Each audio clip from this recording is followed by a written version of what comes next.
You can't! Loud noises! Just listen to me! Or just keep going. I'm sure this is a great big misunderstanding. Who are you, old man? Why are you here? Oh, so angry! What's up, space pirates?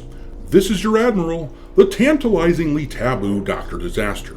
And some of the most fun that I have is when a game releases trying to pander to the modern audience. You know, those sophisticated gamers who want games that are obnoxiously woke. But anyway, I absolutely love it when a game like that releases and completely flames out. It's so gratifying to leave you wallowing in the mess you've made. You're screwed. Thank you. Bye. It provides all kinds of entertainment. This year has seen no shortage of games like that. A few months back, as an example, we had South of Midnight, a Sweet Baby Inc. game which managed to hit only 1,400 concurrent players at its peak on Steam, and, according to VG Analytics, they have sold only 95,000 copies of the game. Avowed, a sequel to a major game, Pillars of Eternity, pandered to that audience as well by wading into the culture war and adding a weird pronoun system to the game, and they managed only a little over 19,000 players, and they've sold only about 300,000 copies, which is awful for a big name studio like Obsidian. When games flop like this, I can't help but point at them and go,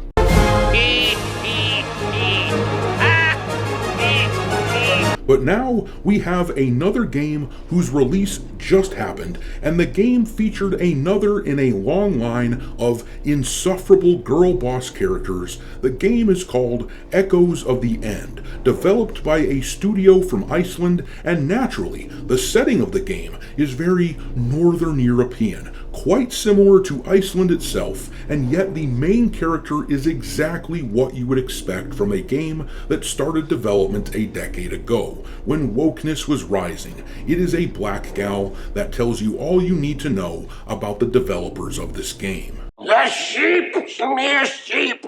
Well, I'm pleased to tell you all that the launch of this game appears to be one of the most abysmal launches of the year. We don't have the sales data from VG Analytics yet since the game is so new, but as of the time of this recording, the game has been out for about a day, and right now, the peak concurrent player count for Echoes of the End is a pathetic 558.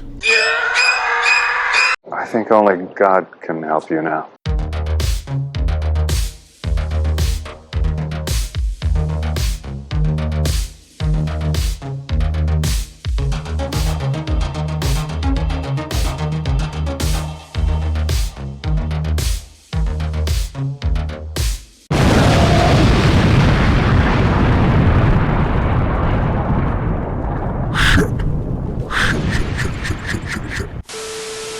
Alright, me hearties, make sure that you hit the like button on this video, share it with your friends, subscribe to the channel if you haven't already.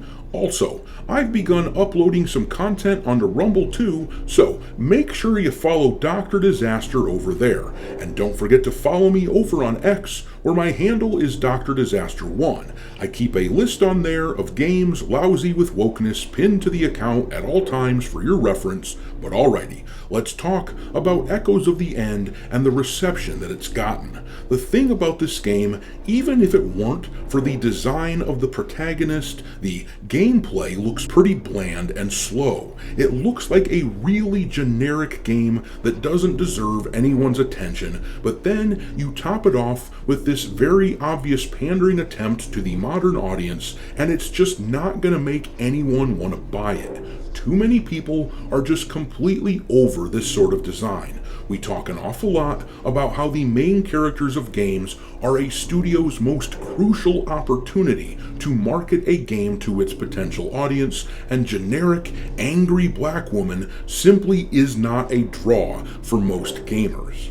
Now, I know a lot of the games that flop these days get the Game Pass excuse going for it. Avowed and South of Midnight, those games that I talked about earlier, Both of those were day one Game Pass releases, and a bunch of people tried making the excuse that they only flopped because of that, which is a whole other argument that I'm not going to go into now, but Echoes of the End doesn't even have that going for it. The only way to play Echoes of the End is to pay the $40 that they priced it at, or actually, I should note that if you look on Steam here, they already gave it a 10% discount to try to get people enticed to play it. But anyhow, the only way to play this game is to buy it outright. Now, as another defense for this game, you might say, well, there might not be many players, but hopefully, at least the people who are playing it are having fun. But that doesn't work either, because if you look here, the game has an appalling Day 1 57% positive score, giving it a mixed rating. And if you look at most of these reviews, it sounds like the game has serious performance problems. Just look at this review here. It says, I have nothing against low-budget games, but the game feels so raw in all the basic mechanics that it makes me sad. You take the core mechanics of Unreal Engine, but don't adapt them properly. Why I encounter freezes and stutters during my normal travel around the world is a mystery to me, and no, it is not a problem with the Unreal Engine, but a problem with those who don't have enough expertise when working with it. That's pretty scathing, but hey, the game has a woman of color as the main protagonist, so I'm sure that at least the critics loved it, right?